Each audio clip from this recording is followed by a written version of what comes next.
Hey guys, Mark Ferrasci, ProTech Dog Training. I just had a friend of mine on Facebook put out a little comment in regards to one of the canine street league scenarios they did this weekend. And he looked at it, it looked like it was cruel. All right. In other words, the dog was being put through hardship and frowned on. All right? It was a negative. And it comes from a person that's a friend, but at the same time, they're laymen, they're amateurs, they don't understand what we deal with in our world to the degree that we do, and he looks at that as its cruelty. And I can understand that. At the same time, I wanted to counter that and make you guys realize what we're doing and why we're doing it, okay? The real world is a cruel place, right? And we're building dogs to protect home and family.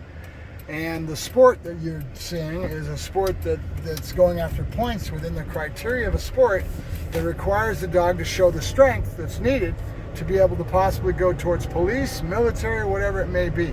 And these sports are designed this way. They're bite sports. They're designed this way to put pressure on the animal to be able to prove the genetics of the dog so that you can keep strength within the genetics.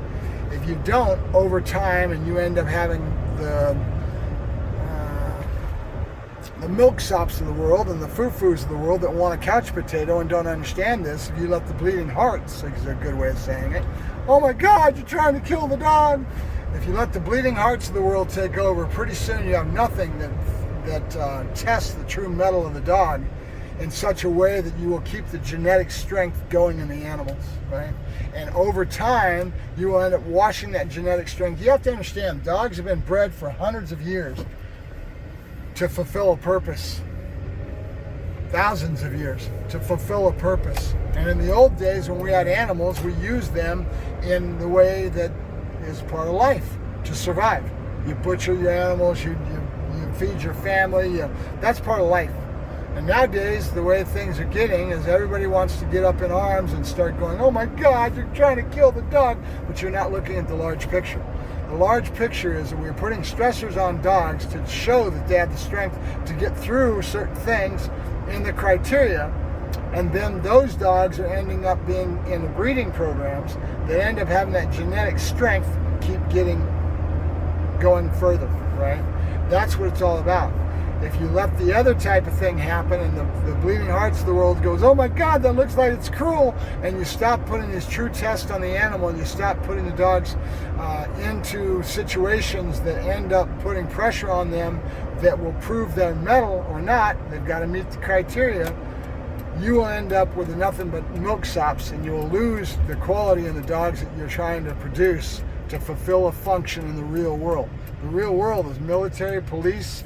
Do you think they can take a dog that's going to take off and skedaddle and run from that? If he runs from that decoy that's putting pressure on him, and a couple of them kind of did, and nobody ran right off the field, but there was a few of them that showed some stress, and they got counted down on that, right? Either the decoy's body posture or how he worked the dog ended up making that dog insecure, and the dog went and showed insecurity. Those score points went down, right? That's what we're looking for. We're looking for strength. We're looking for a dog that says, you got it, let's bring it on, right? So that's what it's all about. And so for those of you that may think that this is cruel, realize that if we do not do the things that we do within our sports to test the dog's true mettle, then you will end up having nothing but milksops, and you will lose that functionality, and you will no longer have that dog that's been bred for a purpose, right? Malinois has been bred to bite for over 200 years, right? That's why a lot of people shouldn't even have a Malinois. They're not a pet, or a Dutch Shepherd, right? When people see all the movies and they go, oh my God, I want one, John Wick, or whatever it may be, and they go out and they have no place even getting a dog like that because their lifestyle doesn't fit it, and their lack of understanding of what that dog's going to bring into their home is a whole different thing. You have to understand what you're doing to build these dogs and fulfill their psychological needs in regards to that, because they've been bred for hundreds of years to fulfill a function, and that is to go out and take down the bad guy to track, to do their job in military or police. And that's why they're being chosen by people like me. That's why there's a big group of people like me that choose these dogs. I get into the Dutch Shepherd. Dutch Shepherd's a peg up from the Malinois.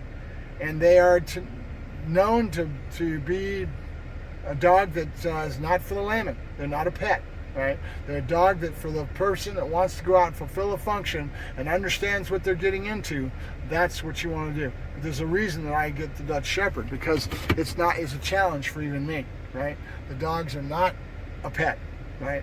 So just take it from me and step back and think about it. Look at the forest for the trees and realize what we're trying to do when we get into the things that we get into and why we do what we do, right? There's a function behind that pressure face that you saw that the gentleman said, oh my God, looks like it's cruel.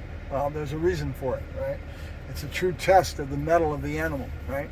I'll talk to you later. Mark Ferrasci, Protect Dog Training, signing off.